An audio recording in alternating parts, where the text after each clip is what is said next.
happy 4th of July. I honestly, just to totally be real, I could use a distraction this morning, and I saw that a piece that Mitt Romney wrote for The Atlantic is making the rounds this morning, and I thought I would do just kind of a live reading and reaction to it, and yeah, just kind of talk it through. So, I'm just going to get right into it. The article is titled America is in Denial. Too many Americans are blithely dismissing threats that could prove cataclysmic, by Mitt Romney, a Republican senator from Utah. So let's get into it. Even as we watch the reservoirs and lakes of the West go dry, we keep watering our lawns, soaking our golf courses, and growing water-thirsty crops.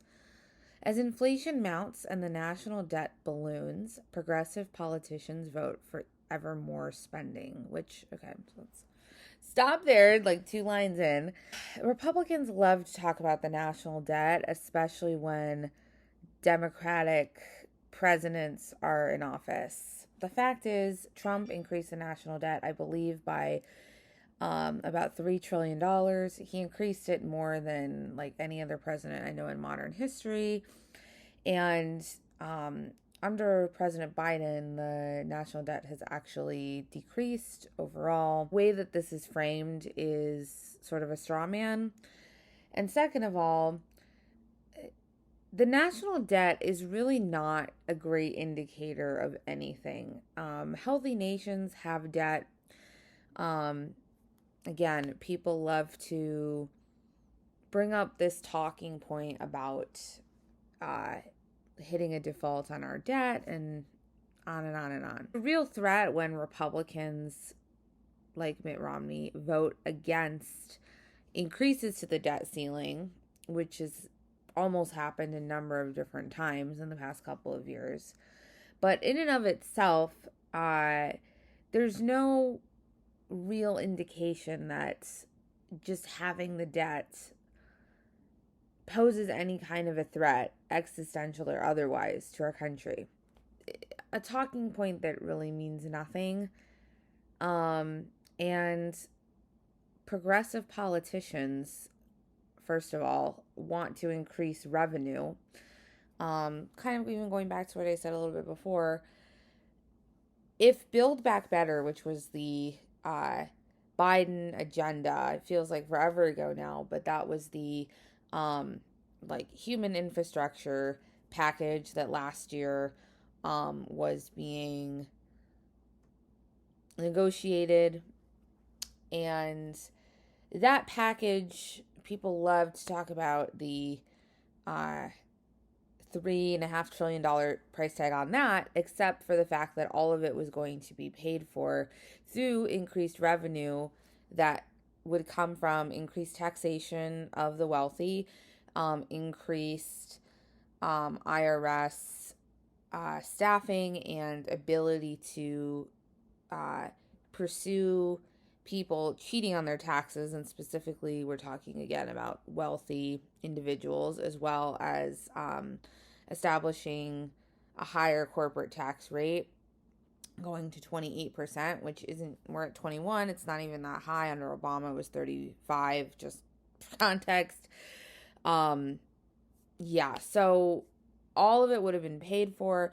And also a lot of the spending increase is more of a spending reallocation. So a recent policy example would be the billions of dollars that has been authorized to be spent on the war in Ukraine, giving them weapons, giving them access to military resources, while at the same time Congress has not renewed funding for free school lunches. And the spending of that particular school lunch program is about this big, and for the war in Ukraine, it's about this big. I'll try to put in a chart here to show you the spending difference.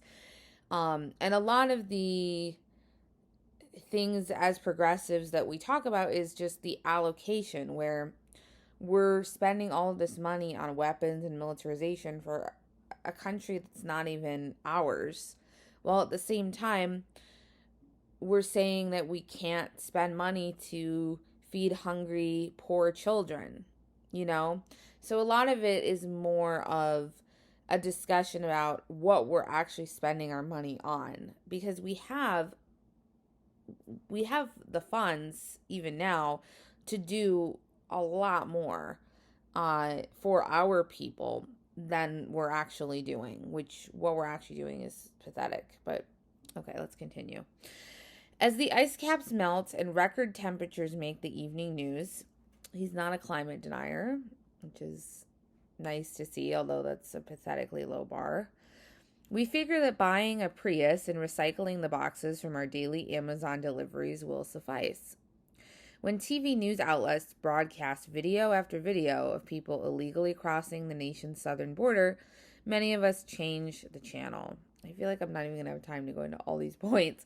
So I do agree largely about, I feel like what he's talking about as far as climate change is sort of virtue signaling as far as climate change goes or environmentalism goes, on like individual action and responsibility instead of corporate accountability. And the fact is, recycling your boxes from Amazon, to borrow from his example, is a good thing to do, obviously, but is it going to save our planet from the existential threat that is climate change? Of course not.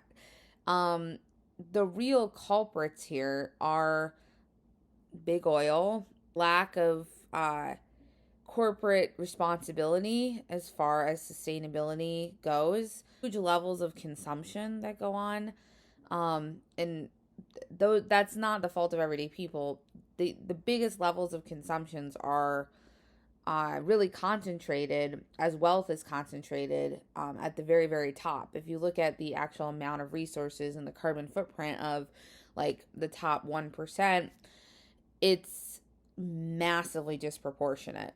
And that's because when you have private jets and you have 10 different homes, the amount of resources that you're extracting as an individual or like as a company, same kind of logic. If you have 10 different offices, if you go into supply, the amount of resources that you're using is so much greater than what you're offsetting. So I do agree, and I think honestly we hold individuals' feet to the fire too much, where we're too concerned about the person not recycling their Amazon boxes instead of the billionaire who's chartering a private jet every 2 days. So, and then obviously as far as immigration goes, this is kind of another Republican talking point. I don't even look at immigration overall as a problem, in the sense that we should be allowing much, or many more people to come into our country than we are. We should have much easier processes. We should have systems that actually make sense and that aren't just complete bottlenecks. And there's just so much data about immigrants and the value that they bring to our society and our culture, while there's this assumption that they're taking more than they're giving. And it's completely not true. Like, immigrants are less likely to commit crime. They're more likely to start businesses.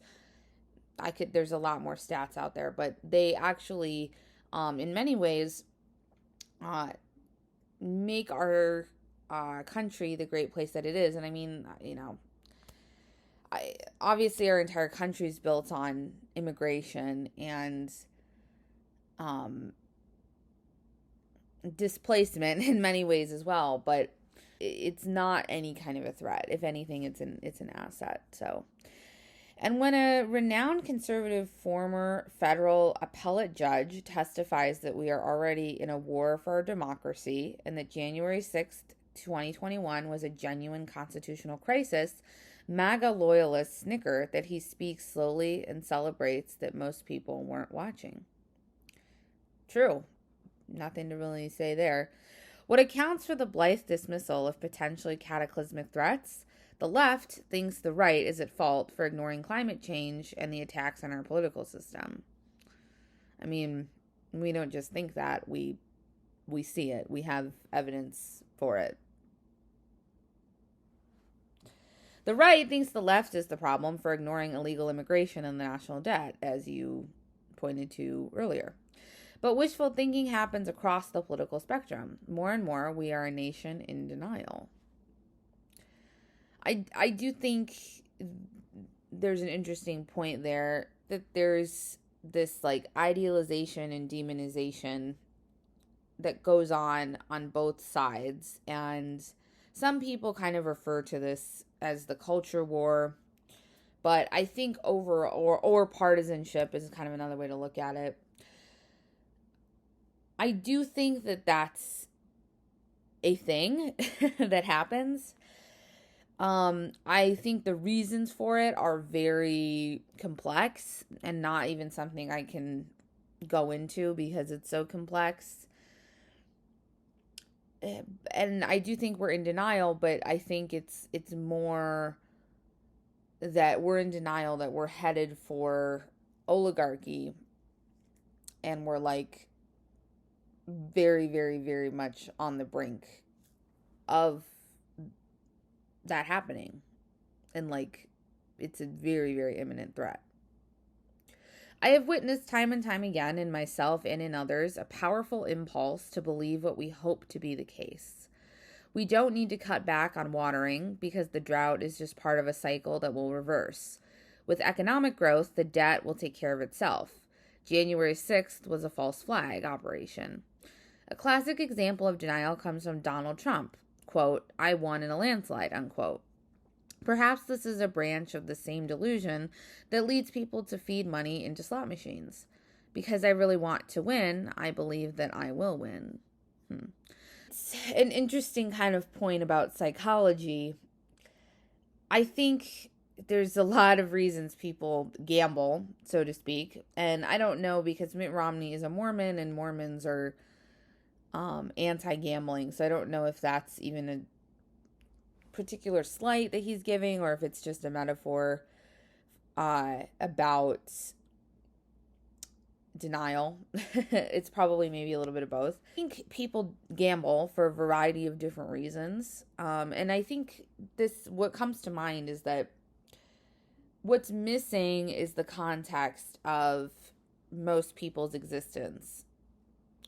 And most people's existence is one of desperation, economic peril, a complete lack of a safety net,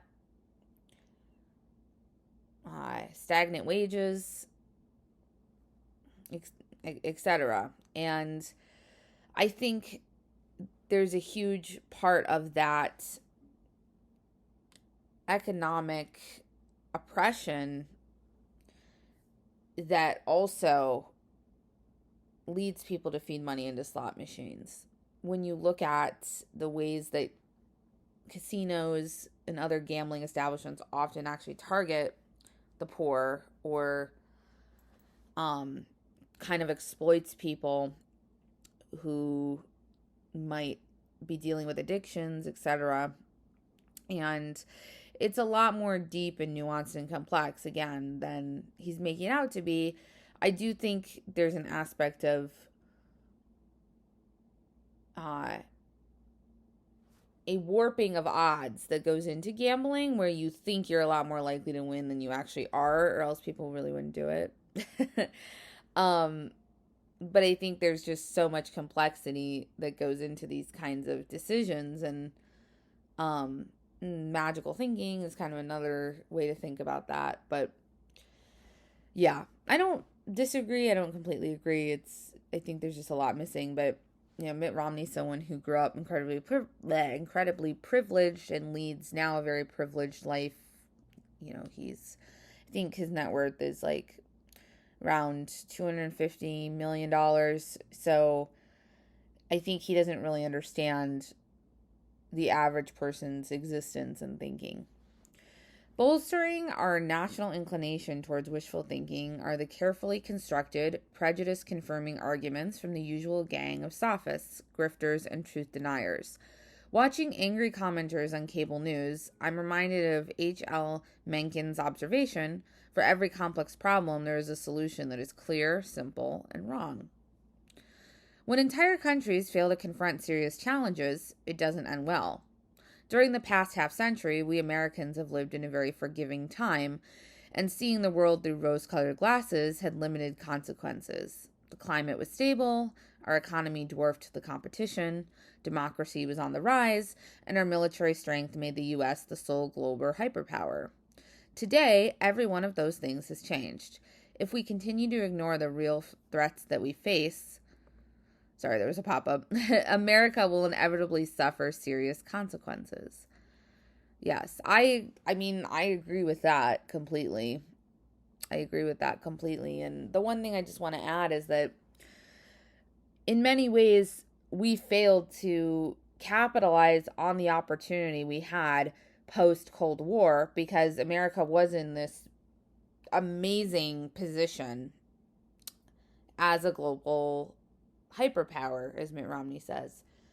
And we completely, in my opinion, wasted that opportunity. And because we didn't operate in a strategic sense that was intelligent in the 90s and the early 2000s, we ended up here. Clears the scales from the eyes of a nation. Pearl Harbor did. 9/11 did. A crisis can shake the public consciousness, but a crisis may come too late for a course correction that can prevent tragedy. That is very true. I agree with that. The only cure for wishful thinking is leadership. Winston Churchill emboldened a complacent Britain and rallied the world. Abraham Lincoln held the Union together. Ronald Reagan shook us from our malice. No, Ronald Reagan literally ruined our society. Lech Walesa inaugurated a movement that brought down the Iron Curtain. Martin Luther King Jr. inspired us to, quote, believe that unarmed truth and unconventional love will have the final word in reality, unquote. And Vladimir Zelensky's stunning display of courage, quote, I need ammunition, not a ride, unquote, showed us what real character looks like. I mean, that's just a silent way of saying I support spending billions of dollars to fund a war